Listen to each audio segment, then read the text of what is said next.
Video பார்த்துட்டு இருக்கும் எல்லாருக்கும் முதல்ல வணக்கம். இந்த வீடியோவில் நம்ம என்ன டிஸ்கஸ் பண்ண போகிறோம்னு பார்த்தீங்கன்னா, நம்ம ஜனநாயகன் படத்தை வந்து போஸ்ட்பான் பண்ண போகிறாங்க. இந்த போஸ்ட்பானுக்கான காரணத்தையும் இன்றைக்கி நடந்த அந்த கோர்ட்டில் வந்து உச்சநீதிமன்றத்தில் உள்ள முறையாடலையும் இந்த வீடியோவில் டிஸ்கஸ் பண்ணுவோம். அதுக்கு நீங்கள் இந்த சேனலுக்கு புதுசாக தான் சப்ஸ்கிரைப் பண்ணி பெல் ஐக்கனோட கிளிக் பண்ணி வச்சுக்கோங்க.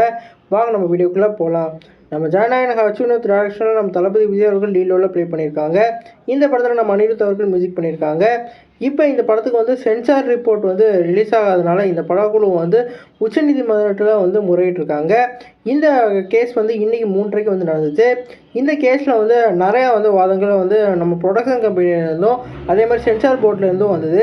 அதில் முக்கியமாக என்னென்னு பார்த்தீங்கன்னா, நம்மளோட ப்ரொடக்ஷன் கம்பெனிலேருந்து இந்த படத்தை வந்து யூஏ வந்து இந்த சில காட்சிகளை வந்து நீக்கிட்டா தரீங்கன்னு சொல்லியிருந்தீங்க. ஆனால் இன்னும் ஏன் தரலை, நாங்கள் வந்து அந்த காட்சிகளை வந்து கொடுத்து உங்களுக்கு வந்து ரிவர்சிங்க்கு வந்து அனுப்பிச்சிருந்தோமே, ஏன் வந்து இவ்வளோ நாளாக டிலே பண்ணியிருக்கீங்கன்னு சொல்லிட்டு நிறைய வாதங்களை வந்து நம்ம சென்சார் கம்பெனிகிட்ட சொல்லியிருந்தாங்க. அவங்க வந்து அதுக்கு பதிலாக என்ன சொல்கிறாங்கன்னா, நாங்கள் வந்து உங்களுக்கு வந்து அந்த சர்டிஃபிகேட்டை நாங்கள் இன்னும் கொடுக்கல, நாங்களோட பரிந்துரை தான் பண்ணியிருந்தோம். சர்டிஃபிகேட் கொடுத்தா தான் வந்து நீங்கள் சொல்கிற வாதம் வந்து முறையாக பின்பற்றும்.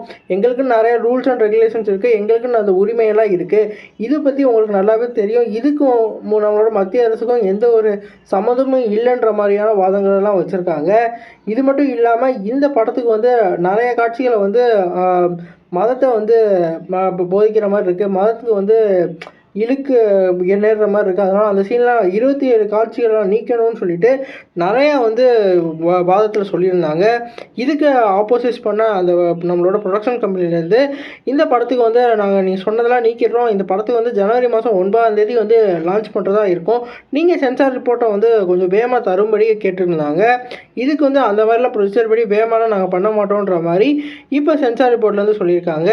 நீதிபதி அவர்கள் இந்த படத்துக்கு யூஏ சான்றிதழாக தருவோமா வேணாமான்ற தீர்ப்பை வந்து ஜனவரி மாதம் 9ஆம் தருவோன்னு சொல்லி அவங்க ஒரு வேறு லெவல் செக் வச்சுருக்காங்கன்னு தான் சொல்லணும். இந்த படம் ஜனவரி மாதம் 9ஆம் ரிலீஸ் ஆக போகிறது. ஆனால் இப்போ வந்து இந்த தீர்ப்பே 9ஆம் வந்து சொல்லியிருந்தா எப்படி வந்து இந்த படம் கண்டிப்பாக ரிலீஸ் ஆகும்? குறிப்பாக நம்ம இந்தியா ஃபுல்லாக வந்து சென்சார் ரிப்போர்ட் இல்லாமல் கண்டிப்பாக ரிலீஸ் பண்ண மாட்டாங்க. அதனால் இந்த படம் கண்டிப்பாக வந்து போஸ்ட்போன் ஆகிற போது தான் தெரியுது. குறிப்பாக சொல்லணும்னா நம்ம பராசக்தி 10ஆம் ரிலீஸ் ஆகுது. அதனால் கண்டிப்பாக 10ஆம் வந்து இந்த படத்தை லான்ச் பண்ண முடியாது. இந்த படத்தோட தீர்ப்பு வச்சு தான் இவங்க வந்து எப்போ வந்து தேதியை வந்து சொல்லுவாங்கன்னு தெரியும். குறிப்பாக இந்த படத்துக்கு ப்ரீ புக்கிங்கு அதே மாதிரி எல்லாமே புக்கிங் வேறு லெவலில் போயிட்டுருக்கு. நம்ம நேற்றே ஒரு வீடியோவில் சொல்லியிருந்தோம், இந்த படத்தோட ஓவர்சீஸ் கலெக்ஷன் வந்து 40 கோடியை தாண்டிடுச்சுன்னு சொல்லிட்டு.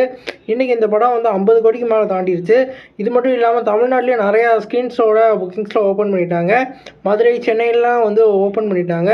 சென்னையில் ரோகிணிலலாம் ஃபுல்லாகி வேறு லெவலில் வந்து புக்கிங்கில் ஒரு சம்பவம் பண்ணிகிட்டு இருந்தது. குறிப்பாக சர்வர்லாம் டவுன் ஆகி ஒரு சம்பவம் பண்ணிக்கிட்டு இருந்தது. மதுரையிலையுமே வந்து வெற்றி இவங்களெல்லாம் ஓப்பன் பண்ணிட்டாங்க. ஆனால் இப்போ வந்து இந்த படம் வந்து போஸ்ட்பான் ஆச்சுன்னா இந்த படத்துக்கு வந்து ஒரு வேறு லெவல் ட்ராப் ஆகும். அது மட்டும் இல்லாமல் இந்த படம் வந்து 500 கோடியில் வந்து கலெக்ட் பண்ணணும். 500 கோடி அவங்க வந்து எப்படி பிளான் பண்ணியிருந்தாங்கன்னா, 9ஆம் லாங் வீக்கெண்டாக 10 நாள் கிடைக்கிது, அதை வச்சு நம்ம முடிக்கலான்னு சொல்லியிருந்தாங்க. இப்போ 9ஆம் சோலோ ரிலீஸ் ஆகலைன்னா இந்த படம் வந்து கண்டிப்பாக பிரேக்கிங் ஆகிறது ரொம்பவே கஷ்டமாக இருக்கும். இப்போ என்ன பண்ண போகிறாங்கன்ற வெயிட் பண்ணி தான் பார்க்கணும். இந்த படத்தோட அஃபிஷியலான போஸ்ட்பாண்ட் ரிலீஸ் டேட்டை வந்து நாளைக்கு நம்ம எக்ஸ்பெக்ட் பண்ணலாம். நாளைக்கு அந்த தீர்ப்பை வச்சு தான் இவங்க வந்து என்ன பண்ண போகிறாங்கன்னு நமக்கு தெரியும். ஆனால் கண்டிப்பாக யூஏ அந்த சான்றிதழ் தீர்ப்பு ஜனவரி 9ஆம் தள்ளிட்டாங்க. கண்டிப்பாக ஜனவரி 9 ரிலீஸ் ஆகிறதுக்கு வாய்ப்பே கிடையாது.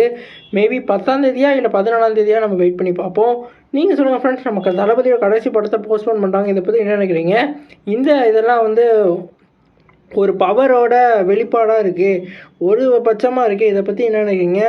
2026 எலெக்ஷனோட இம்பேக்டாக இது இருக்குமா இல்லைன்னு சொல்லிட்டு கமெண்ட் பாக்ஸில் கமெண்ட் பண்ணுங்கள். இந்த சேனல் புதுசாக தான் சப்ஸ்கிரைப் பண்ணுங்கள். நன்றி.